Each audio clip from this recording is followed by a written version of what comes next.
Hello crafties, welcome to another knitting tutorial. My name is Infiniti and today I'm going to be showing you guys how to do the seed stitch. And so today's tutorial is going to be relatively simple. I want to try something new, so this is also not including how to cast on. If you want to learn how to do that, there is a separate video back on my channel for that. So without further ado, I want to get started. First of all, a disclaimer. Some of us learned a little differently. So apparently my way of holding the yarn is a little different from other people's, and I don't know how to unlearn that. So if you're put off by it, feel free to check out another tutorial. Alright, now with that being said, gonna get started. So y'all, I have cast on a total of 18 stitches. So for this particular stitch, you need to cast on in multiples of 2, and then you want to have like 2 outside stitches. So multiples of 2 and then plus 2. So to start off, we are going to create that little outside stitch, which is called the selvage stitch or selvage stitch, and you are just gonna knit one. I like to start off with a knit one. Alright, and then the pattern calls for a knit one, purl one, repeat. So kind of like ribbing, you know. So we're gonna go ahead and knit the next stitch, and by knitting the next stitch we are going to insert our hook from the front, well, from the back, and then bring it through the back.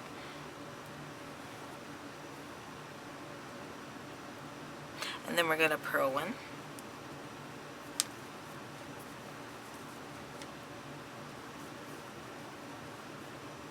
and then we're gonna knit one,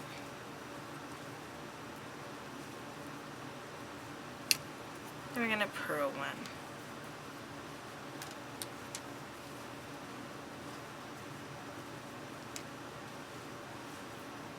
and we're just gonna keep doing this along this entire row, and then ending the row with a knitted stitch.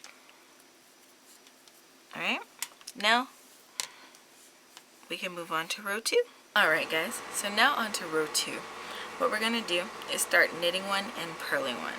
So I'm going to insert my needle, going to yarn over and make that knit stitch and slide it off. I'm going to bring my stitches to the front, and I'm going to purl.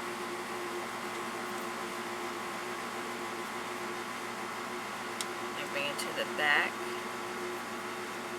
I'm going to knit,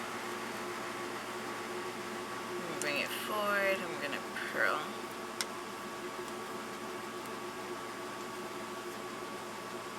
I'm going to bring it to the back and knit, bring it forward, and I'm going to purl.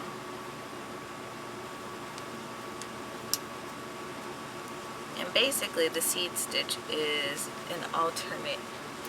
It's alternating rows 1 and 2 over and over again until you get this collective of stitches.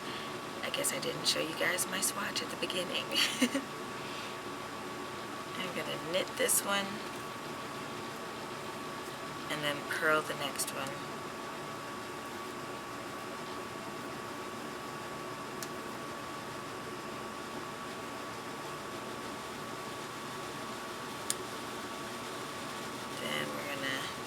This one and purl the next one.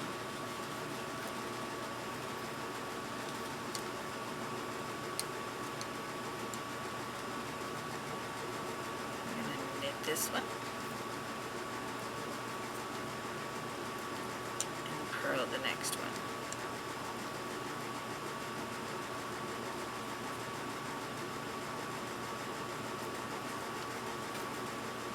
I'm going to repeat this all the way across this row. Let's see, I purled the last stitch of the last row, and I just want to knit that one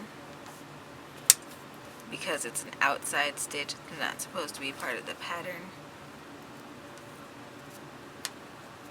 And then I can continue on with my knit one and then purl one. pattern. So easy way to remember this, as you move on through the rows, you'll be knitting in a purl stitch from the previous row, and you'll be purling in a knit stitch from the previous row. So if you keep that in mind and keep count, you'll be fine. So knit 1, purl 1, purl bar. So now I need to knit for this one.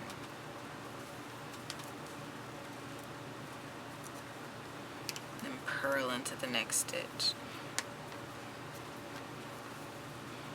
And I'm going to continue to work this pattern until I have a bigger swatch and I can show you the end result.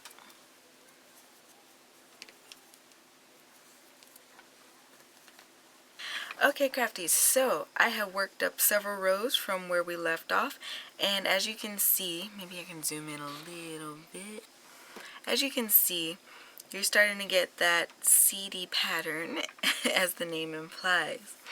And again, it's created by offsetting knit stitches and purl stitches with one another. So whenever you get the desired length or width or size of your project, then you can go ahead and cast off. But that is the end of this tutorial. I hope it was helpful to you. If so, go ahead, leave me a thumbs up, leave me a comment down below. Let me know what kinds of stitches you would like to learn about later. I would be more than glad to do a tutorial on that. Don't forget to subscribe so you never miss out on weekly content, and hit that notification bell because the subscription button doesn't do what it used to. And until next time, guys, happy making.